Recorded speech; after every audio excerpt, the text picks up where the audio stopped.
जय हिंद दोस्तों। आज हम आपको यहाँ पे कक्षा 10 का बहुत ही महत्वपूर्ण प्रश्न लेकर आए हैं जो कि 2023 में, 2022 में और 2024 में ये वाला क्वेश्चन पूछा गया था। तो हो सकता है 2025 में भी ये वाला क्वेश्चन पूछा जाए। तो इम्पोर्टेंट क्वेश्चन है और इम्पोर्टेंट क्वेश्चन हो सकता है, इसको जरा ध्यान से समझिएगा क्योंकि ये जब 3 बार कंटिन्यू आया है तो हो सकता है कि चौथी बार भी ये कंटिन्यू बना रहे। ठीक है दोस्तों, तो कैसे करते हैं देखिएगा। अगर चैनल पहली बार आए चैनल को सब्सक्राइब कीजिएगा, वीडियो को शेयर कीजिएगा और कमेंट करके जरूर बताइएगा। वीडियो को लाइक जरूर करें। ये कह रहा 50 मीटर ऊंची एक मीनार है, तो 50 मीटर ऊंची एक मीनार बनाएंगे हम यहाँ पर इस तरीके से। अभी केवल मैंने यही चीज पढ़ी है। तो 50 मीटर ऊंची क्या है, एक मीनार है। इस तरीके से मैंने मीनार बना ली है। ठीक है, एक खंबे के ऊपरी सिरे के और आधार के अवनमन कोण। अब यहाँ पे क्या दे रखा है, एक खंबा दे रखा है इस तरीके से। इसका ऊपरी सिरा ये वाला, ठीक है, और इसके आधार का, यानी कि ऊपरी सिरा भी दे रखा है और आधार भी दे रखा है। इसका ऊपरी सिरा जो है वो दे रखे हैं 45 और 60 डिग्री कोण दे रखे हैं। तो ये वाले ध्यान से समझिएगा, इसके अवनमन कोण दे रखे हैं ये। ठीक है, इस तरीके से मैंने बना लिए। अगर मैं इसको दूसरे उससे दिखाना चाहूं तो दिखा सकता हूं। तो ये वाला जो कोण हमारे पास 45 डिग्री है, यानी कि शीर्ष का कोण है, और ये वाला जो है हमारे पास ये 60 डिग्री का कोण है। तो ये अगर देखा जाए तो एकांतर कोण बन गया। तो ये वाला हमारे पास 45 रहेगा और ये वाला हमारे पास क्या रहेगा, यहाँ पर 60 डिग्री रहेगा इस तरीके से।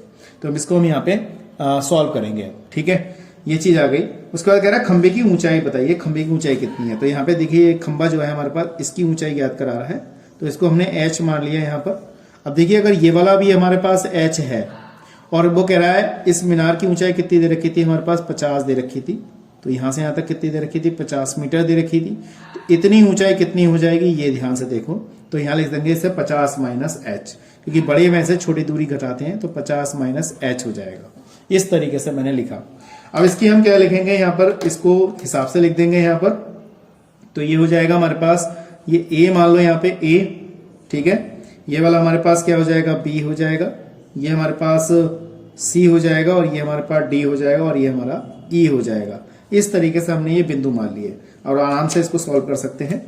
तो यहाँ तक की दूरी हमें पता ही नहीं है, तो इसको हमने क्या किया, यहाँ पे x मान लिया। तो सबसे पहले हम क्या करते हैं, अगर हमारे पास ये 45 डिग्री है तो ये लंब होगा और ये हमारा आधार होगा। तो ये x है, तो ये वाला भी क्या होगा, हमारे पास x होगा। ऐसे इस वाले, अगर इस वाले उसमें देखा जाए ट्रायंगल में, तो ये वाला लंब होगा 50 और ये वाला आधार होगा। तो इसको सॉल्व करते हैं। अगर देखिए कैसे करते हैं।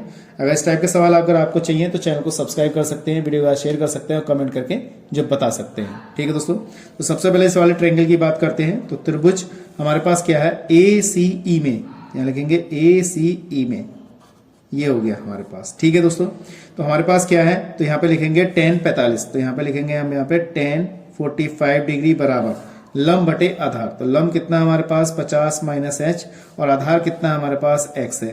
तो tan 45 का मान 1 होगा। तो यहाँ पे 50 माइनस h अपॉन में x लिखेंगे और क्रॉस मल्टीपल करेंगे तो x बराबर यहाँ पे 50 माइनस h हो जाएगा। तो समीकरण नंबर 1 मान लिया। ठीक है, अब इस प्रकार से अगर देखा जाए तो ये वाला ट्रायंगल पकड़ेंगे हम। तो यहाँ पे लिख देंगे त्रिभुज ADB में। तो यहाँ लिख देंगे ADB में, इस तरीके से मैंने लिखा। और यहाँ पे हमारे पास ये लंब हो जाएगा और ये हमारा आधार हो जाएगा। तो लंब कितना है हमारे पास, तो यहाँ लिख देंगे tan 60 बराबर लंब बटे आधार। तो लंब कितना है 60 और आधार कितना है x।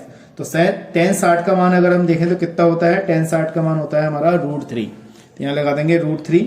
तो ये हो जाएगा 60 अपॉन x, क्रॉस मल्टीपल करेंगे तो 60 अपॉन में √3 हो जाएगा। इस तरीके से हो जाएगा।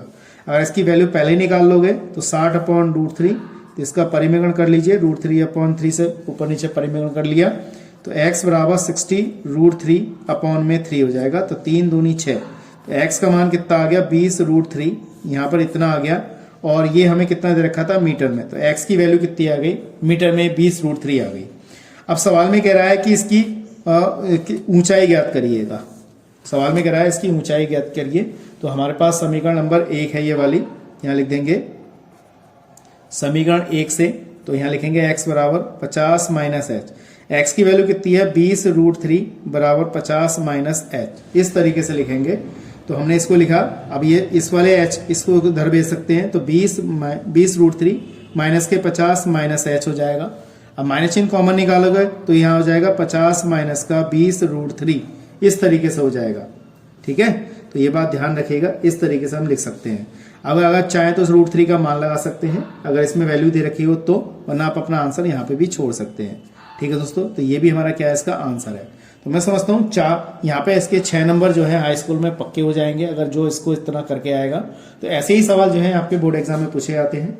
नेक्स्ट क्वेश्चन जो है मैं कल लेके आऊंगा, क्योंकि आपका 1 तारीख में जो है इसका मैथमेटिक्स का पेपर है। इसको ध्यान से समझिएगा, जितना आप केयरफुली कर सकते हैं उतनी तरह आप अच्छी तरह यहाँ पे समझ सकते हैं। ठीक है दोस्तों, तो आज के लिए इतना ही। नेक्स्ट वीडियो मिलते हैं ऐसे इंटरेस्टिंग क्वेश्चनों के साथ। जय हिंद, जय भारत।